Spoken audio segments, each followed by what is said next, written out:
Assalamualaikum warahmatullahi wabarakatuh. Izin memperkenalkan diri, nama saya Idi Siri Urman Arif AR dengan NIM 2023052081. Di sini saya akan menjelaskan tentang hak asasi manusia. Hak asasi manusia atau HAM adalah hak yang dimiliki setiap manusia di seluruh dunia tanpa memandang suku, bangsa, ras, agama, dan status sosial. HAM berkaitan dengan hak umat manusia sejak lahir. Salah satu ciri-ciri HAM yaitu tidak dapat dicabut dan dibagi. Setiap orang berhak mendapat hak seperti hak sipil, politik, ekonomi, dan sosial budaya. HAM juga tidak bisa diserahkan kepada orang lain. Pengertian hak asasi manusia. Hak asasi manusia adalah hak dasar yang dimiliki oleh manusia sejak lahir sebagai anugerah Tuhan. Berdasarkan Undang-Undang Nomor 39 Tahun 1999, pengertian HAM adalah seperangkat hak yang melekat pada hakikat dan keberadaan manusia. Pengertian HAM menurut Mukadinah Universal Declaration of Human, Deklarasi Universal HAM tahun 1948, menjelaskan setiap orang punya hak yang sama untuk memperoleh kebebasan, keadilan, dan perdamaian dunia.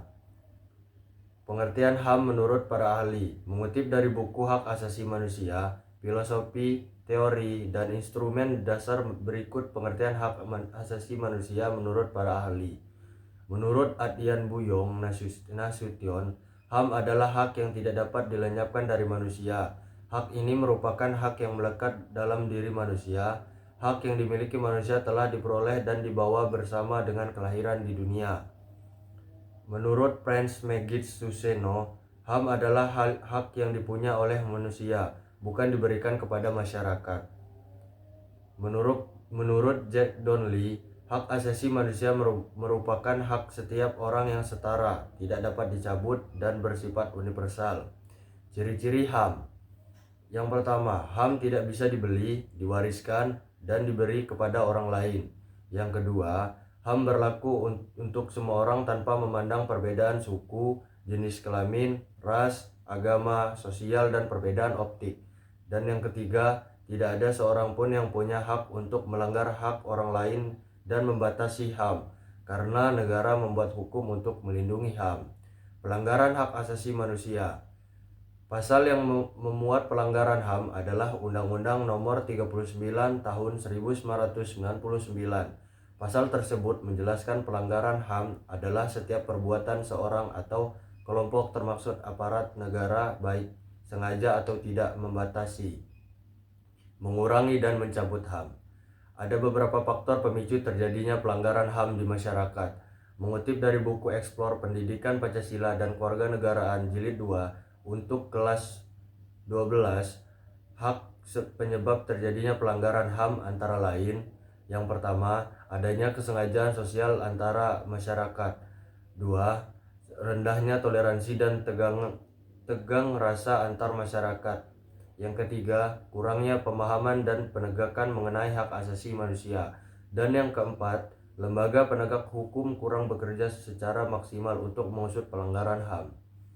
Jenis pelanggaran hak asasi manusia. Berdasarkan jenisnya, HAM dibagi menjadi dua, yaitu jenis pelanggaran berat dan ringan. Pelanggaran HAM berat ini berdampak pada kehilangan nyawa seseorang atau kelompok.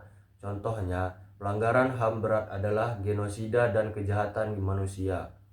Genosida adalah kejahatan yang dilakukan seseorang atau kelompok untuk menghancurkan atau memusnahkan suatu kelompok, etnis, ras, sampai negara. Contoh genosida adalah bentrok antar suku dan peristiwa terorisme. Kejahatan manusia. Kejahatan kemanusiaan ini ditunjukkan kepada penduduk sipil. Contoh Kejahatan kemanusiaan adalah penjajahan terhadap suatu negara.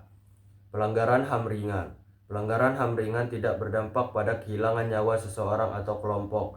Contoh pelanggaran HAM ringan yaitu menganiaya dan mencemarkan nama baik. Macam-macam hak asasi manusia. John Locke menjelaskan tentang hak asasi manusia, membagi macam hak asasi manusia yaitu hak hidup, hak dimiliki, dan hak kemerdekaan. Mengutip dari buku Pendidikan Kewarganegaraan, menurut Deklarasi Universal Hak Asasi tahun 1948, pasal 30, menjelaskan macam-macam hak asasi manusia, antara lain, yang pertama, hak memperoleh kemerdekaan dan kesetaraan dalam martabat, hak tanpa perbedaan apapun, serta hak kehidupan, kebebasan, dan keamanan pribadi. Yang kedua, tidak boleh dibelenggu oleh peradaban dalam segala bentuknya. Yang ketiga, hak untuk tidak diperlakukan dengan keji. Yang keempat, hak di bidang hukum seperti kesamaan di bidang hukum, perlindungan hukum, ganti rugi, dan hak untuk melakukan penangkapan, pengadilan yang adil dan terbuka, dan hak atas pribadi. Yang kelima, hak untuk meninggalkan negara serta kembali ke negaranya. Yang ketujuh, hak atas kewarganegaraan. Yang delapan, hak atas kekayaan. Yang kesembilan, hak atas kebebasan dan keyakinan. Yang kesepuluh, hak atas kebebasan mempunyai dan mengeluarkan pendapat. Yang kesebelas, hak untuk berserikat dan berkumpul. Yang kedua belas, hak untuk ikut serta dalam pemerintahan.